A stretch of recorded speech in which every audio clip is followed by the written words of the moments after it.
The scientific method is really the heart of pharmacy investigators and consultants, and it's used in every project that we undertake.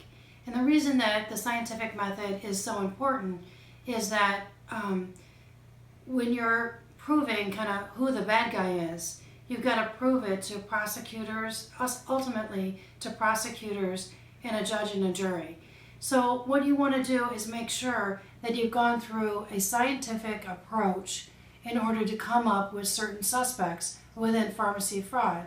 And the scientific method is heavily used in academia and obviously scientific research. And what we've seen happen is a real disconnect between what's used in scientific communities and what's used in business applications. So we are trying to bring back the scientific method to pharmacy fraud investigations.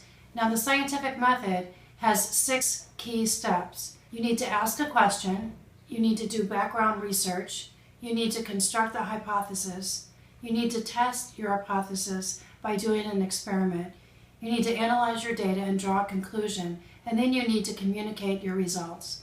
Well, let's take this to a practical setting. So let's say a hospital client brings us a question like, why is my prescription drug utilization for narcotics escalating at such a fast rate? Well, in order to do that, that's the question. You need to do some background research. How much is narcotic utilization increasing within the hospital? What particular units are increasing at a more steady pace than others? Are you really dispensing narcotic medications or just buying medications? So you want to do some background research around that question. Then you want to construct your hypothesis. Say your hypothesis is you're buying more narcotics, but you're not selling as many narcotics as you're buying. And in essence, diversion is occurring because you're buying more than you're actually selling within the hospital. So you would construct your hypothesis something like, am I buying more narcotic drugs than I'm selling?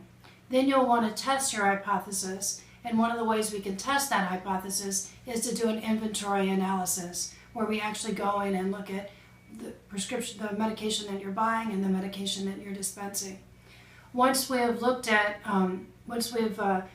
tested our hypothesis by doing an experiment such as looking at the inventory management system, we can then analyze the data and draw a comparison and a conclusion and say, well, we're buying more than we're actually selling, and this is where it's going, and we'll know that by doing our experiment. And then we can communicate our results to management and come up with a game plan to try and stop diversion within the hospital.